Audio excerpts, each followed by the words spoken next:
નમસ્કાર દર્શક મિત્રો, બોટાદ દસ્તક ન્યૂઝમાં આપનું હાર્દિક સ્વાગત છે અને હું છું એલડી મકવાણા. આપ જોઈ રહ્યા છો બોટાદ દસ્તક ન્યૂઝ.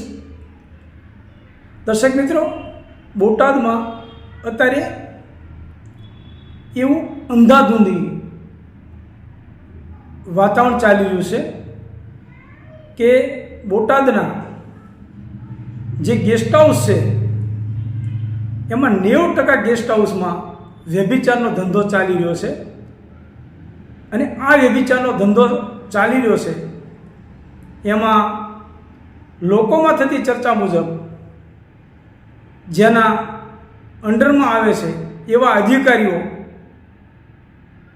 આમાં હપ્તા લે છે અને હપ્તા લઈને આ વ્યભિચારનો ધંધો ચાલવા દે છે એવું લોકોમાંથી જાણવા મળ્યું છે.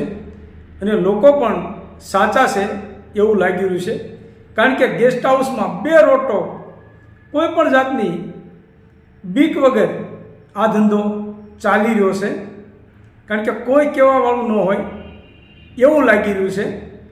તો ખરેખર આ કયા અધિકારીમાં આવે છે? લોકોમાંથી જાણવા મળ્યા મુજબ આ બોટાદના ડીએસઓના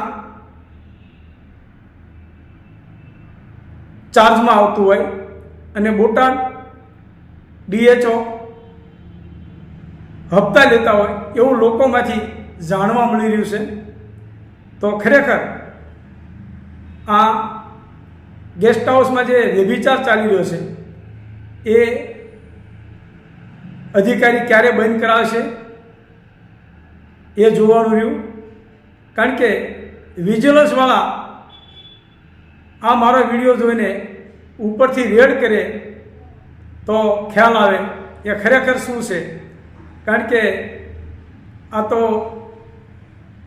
એના એ જ છે, એટલે આ કાંઈ બંધ કરાવી શકશે નહીં વ્યભિચારનો ધંધો. 10% ગેસ્ટ હાઉસ કોઈ સારા હોય તો, બાકી 90%માં આ ધંધો ચાલી રહ્યો છે. બીજા નંબર કે આ જે ધંધો ચાલી રહ્યો છે એ સિવાય જે રેસ્ટોરન્ટ છે એમાં પણ પુષ્કળ પ્રમાણમાં ભેળસેળનો ધંધો ચાલી રહ્યો છે. એ ધંધો પણ કયા અધિકારીમાં આવે એ સરકારને ખબર છે. તો એ પણ લોકો કહે છે કે એમાં પણ ભેળસેળમાં પણ હપ્તા લેવાતા હોય એવું લાગી રહ્યું છે. બીજા નંબરમાં, ત્રીજા નંબરમાં જે સરકારી દીનદયાળ પંડિત જે ગ્રાહક ભંડાર છે, એટલે કે રેશનિંગની જે દુકાનો છે એમાં પણ લોકો કહે છે, લોકોમાંથી જાણવા મળ્યા મુજબ ડીએચઓ અને મામલતદારના એક બોરીએ 7 રૂપિયાના હપ્તા ચાલી રહ્યા છે.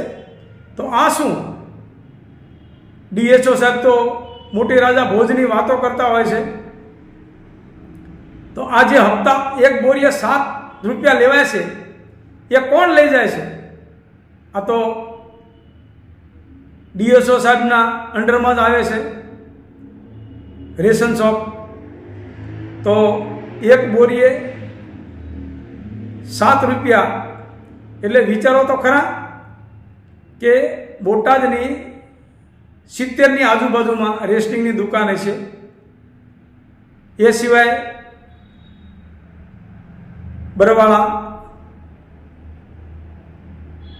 રાણપુર, ગઢડા, આ તમામ દુકાનના કેટલા કટ્ટા થતા હોય. જો એક બોરીએ 7 રૂપિયા હપ્તો લેતા હોય, કમિશન લેતા હોય, તો કેટલા રૂપિયા થતા હશે? એટલે લોકોમાં આ પણ એક બૂમ ઉઠવા જઈ રહી છે. તો હવે આ બાબતે બોટાદ કલેક્ટર સાહેબ શું આની પર પગલાં લેશે એ જોવાનું રહ્યું. Botad Dastak news, LD Makwana, Botad.